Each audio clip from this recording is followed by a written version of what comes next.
Finally tonight, not your ordinary science fair. Each year, the U.S. is short 1 million scientists and engineers, and so there's every attempt to make this work enticing. An example?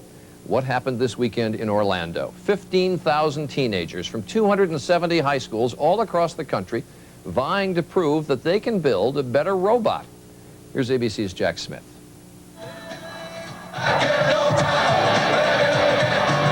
It looks like a rock concert, or maybe a sports championship, but this is actually a high school science competition. Go!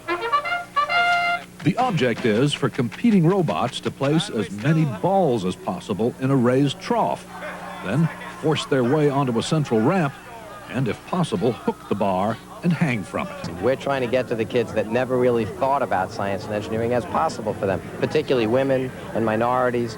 And more than 1/3 of the students here are women and minorities. A lot of girls on our team really weren't looking into engineering or any mathematical fields. Now over half the team wants to go into some career in science.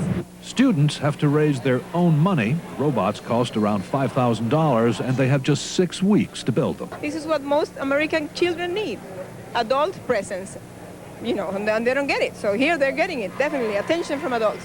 At the finals, one of the teams is captained by a senior from California, Kenny Vargas. That's him on the right. And his team wins. It's a special moment because Kenny, who's headed for college just last year, was in a street gang.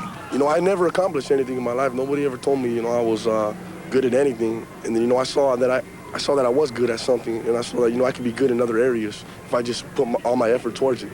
Lessons not only about technology, but also about life at this most unusual of high school competitions. Jack Smith, ABC News, Orlando, Florida.